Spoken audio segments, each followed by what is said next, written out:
All right, so I got some coding done and I want to just show you my expectation of your game. So your rubric is posted in Google Classroom. I made a copy here so I can make my own rubric and show you what to do.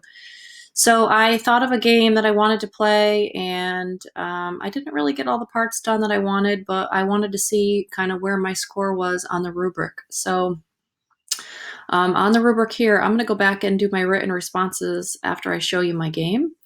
And I'm going to go through each of the coding requirements and show you what to do. So in my game, I started out by just creating some fun things, and then I realized I didn't have all the parts that I needed. So I went back and edited my game. So I didn't have a repeat loop, and so I decided I'll just pull this off here and show you. This is how my game was set up a few minutes ago. And actually, I could take this normal background off too. So when I run it, what happens? It says want a high score, get it A. So if I press the A button, my score goes up. And so I thought, I don't have a repeat loop, so let me see what I could do. And I decided, well, maybe if I get to 10, then I would win the game, because also it says up here in the written part, it says to win my game, you must. So I'm going to add that in here. You must get a score of 10 by pressing the A button. You increase your score. So not only am I writing how to win, but I'm also telling you like how to play. So if you've never played my game before, now you know you have to press the A button, and that'll make your score go up.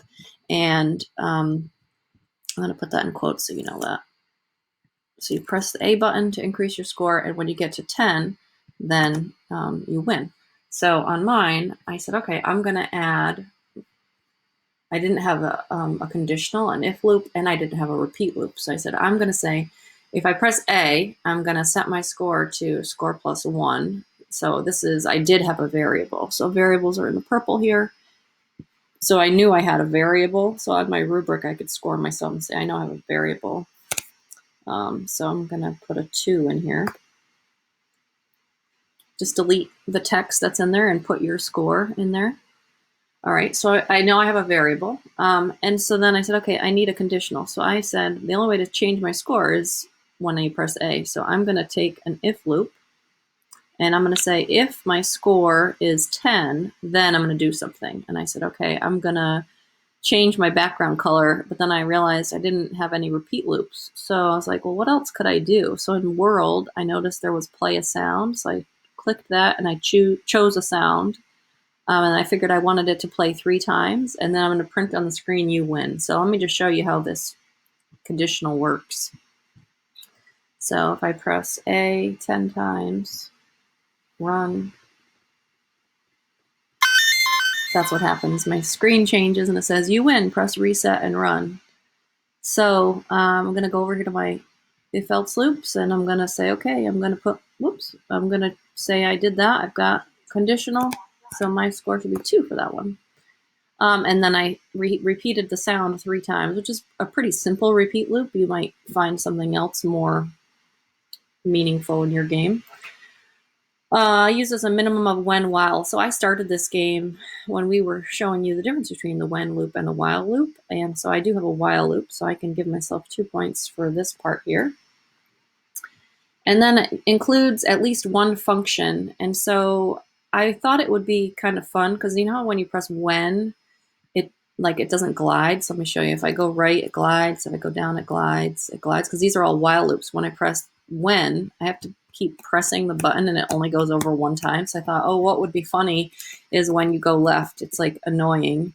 So I don't like the color yellow very much. It's my least favorite color. So I made the background yellow, because I find yellow not to be my favorite. And I added some text that says, moving left is annoying, right? Get it?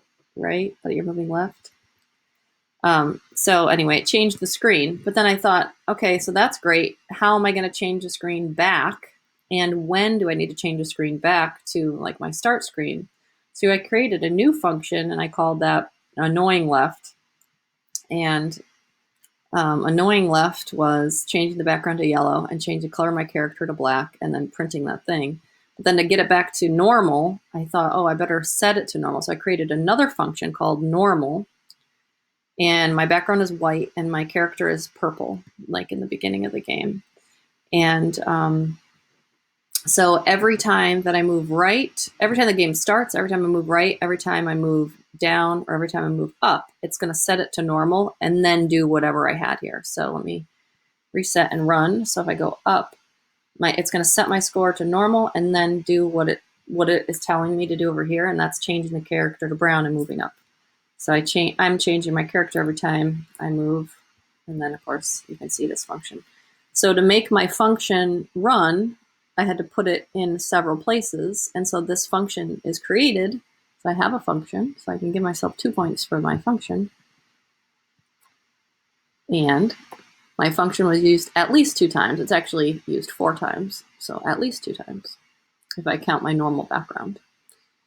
And then it says program asks for user input. So yes, because I have to use the arrow keys in order to play the game. So in terms of my coding requirements, I have all of my coding requirements included. And then I'm going to go up here and finish my written responses. So my game has several steps to play. So I'd say you would, I don't know, drive the characters up and down and you'd get a high score of 10. So I'm going to say that is 2 steps. And I'm just going to say you move the character around and try to get a high score of 10 by pressing A. To win my game, you must get a score of 10, and I said by pressing A. What I like most about my game? I think I like my function the best, so I'm going to highlight that in yellow, and I'm going to just explain that too right here. So I'm going to say I find the yellow annoying left function to be fun. Something else I kind of like, I like the winning sound effect. So you can add in anything you like and then just use the highlight to give you some ideas. So the second one, describe at least one problem that you encountered. One specific coding problem I had was when I added the annoying left function, I could not get out of that screen. So like I had to figure out what to do. At first, I could not get my code to reset or go back to the start screen. I fixed the problem in my code by, I debugged my code, and I also added more to my code. So I'm going to just elaborate on that here, and I'm going to say I had to add another function to reset my screen to a normal background and use this every time I went a new direction. So at first I thought, oh, I'll just do it at the beginning, and then I realized if I don't put it in every way I move, then it's just going to stay yellow. So let's see.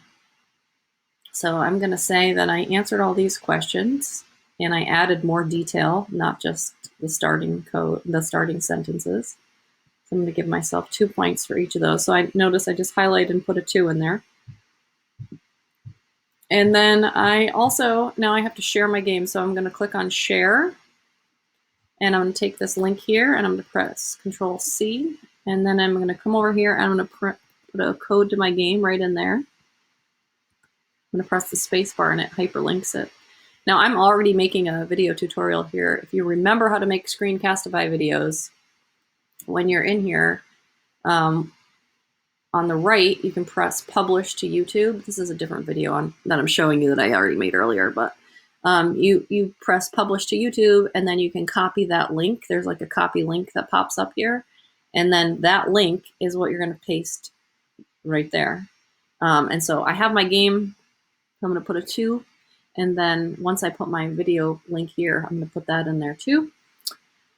And then I'll change this to a 2. And so then I can change my score. So I've got 2, 4, 6, 8, 10, 12, 14, 16, 18, 22, 24. And it's before June 12th. So 24 and 26 is 50 points. So I would change that to a 50. So this is what I'm expecting you to do for your game, is to head over into code.org and create a game, and then make sure that you check the rubric so you have all the parts of your game included. And then you're going to write about your process. I would encourage you to add more details in your answers. Don't forget to post a link to your game, and then once you record using Screencastify and upload to YouTube, you're going to put a link in there. I hope this helps you understand how to make your game and what to do.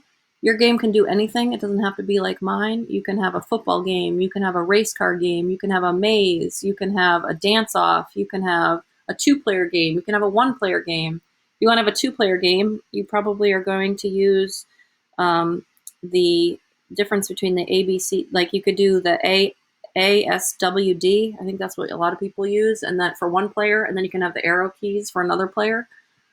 So play around with it. If you get stuck, I'm here to help you, and I can't wait to see all your exciting games that you make. Good luck.